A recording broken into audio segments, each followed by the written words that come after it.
အစားလုံးဝရှော့စားဖို့မလိုပဲနဲ့နှစ်လအတွင်းဝိတ်ချနေငါနီလူတွေကအရန်ဝါလာပြီးဝိတ်ချတော့မယ်ဆိုရင်အစားရှော့စားဖို့ညစာမစားဖို့စသဖြင့်ဒီလိုနီးလန်းတွေကိုအယုံဆုံးတည်ရကြပါတယ်ပထမဆုံးသိထားဖို့ကတော့ဝိတ်ချဖို့အတွက်ဒိုင်းရလုပ်ခြင်းမလုပ်ခြင်းကအတိကမဟုတ်ပါဘူးတကယ်ကကျမ်းမာပြီးတော့နီးစနစ်ကြတဲ့အိပ်ပုံစားပုံနေထိုင်ပုံအမှန်မရှိလို့ကိုယ်လေးချိန်တိုးလာတာဖြစ်ပါတယ်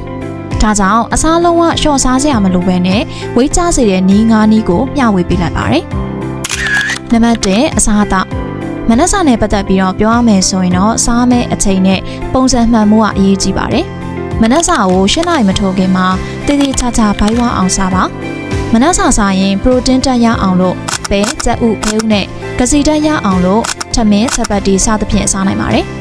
နေ့လယ်စာစားတဲ့အခါထမင်းကိုဘိုင်းဝါအောင်မစားပဲဟင်းသီးဟင်းရွက်များများစားပေးရပါတယ်အသားငါးကိုတော့အစာအားလုံးရဲ့၄ပုံတစ်ပုံလောက်ပဲစားရင်တော့လုံလောက်ပါတယ်အချုပ်ပြောရမယ်ဆိုရင်တော့နေ့လယ်စာမှာထမင်းနဲ့အသားကိုတစ်စစားပြီးတော့အသီးရွက်ကိုတော့နှစ်ဆစားပေးရပါမယ်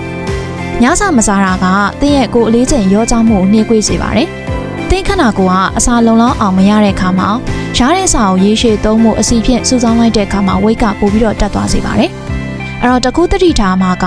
ညစာကိုမအိတ်ခင်2နာရီကနေ3နာရီတွင်နောက်ဆုံးထားပြီးတော့စားပါညစာစားတဲ့အခါမှာနေ့လယ်စာအတိုင်းပဲဟင်းသီးဟင်းရွက်တွေကိုများများစားပေးရပါမယ်ဥပမာထမင်း၅စွန်းအသား၅စွန်းစားတယ်ဆိုလို့ရှိရင်ဟင်းသီးဟင်းရွက်ကို10စွန်းစားပေးရပါမယ်နံပါတ်2စောင်းရန်ရှောင်းရန်အချက်များအစားစားတဲ့အခါမှာစားသမျှရဲ့90%ကဟင်းသီးဟင်းရွက်ဖြစ်နေရပါမယ်25%ကအသားတို့ငါးတို့ဥတို့ပဲတို့ဖြစ်ပြီးတော့ကျန်တဲ့25%ကတော့ထမင်းတို့ဂျုံတို့လိုဂစီတက်ပါတဲ့ဟာမျိုးတွေကိုစားရမှာပါ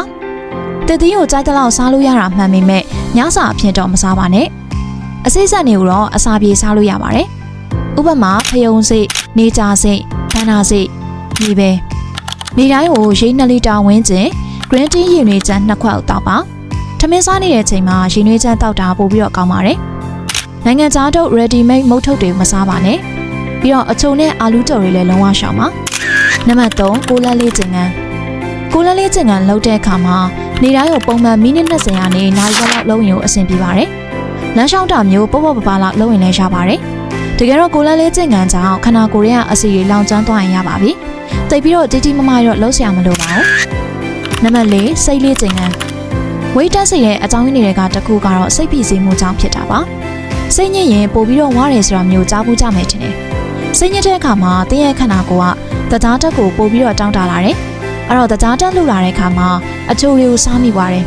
အချိုတွေကိုစားမိတော့ဝိတ်တက်စေတယ်ဒါကြောင့်စိတ်ဖိစီးမှုကိုရောကြစေအောင်လို့တရားထိုင်တာယောဂလုပ်တာမိတ်ဆွေတငယ်ချင်းတွေနဲ့အပြင်ထွက်လေတာစိတ်ပြည့်လက်ပြောင်းခီးထွက်တာစားတွေကိုလုပ်ပေးနိုင်ပါတယ်နံပါတ်5အိပ်ဆက်ခြင်း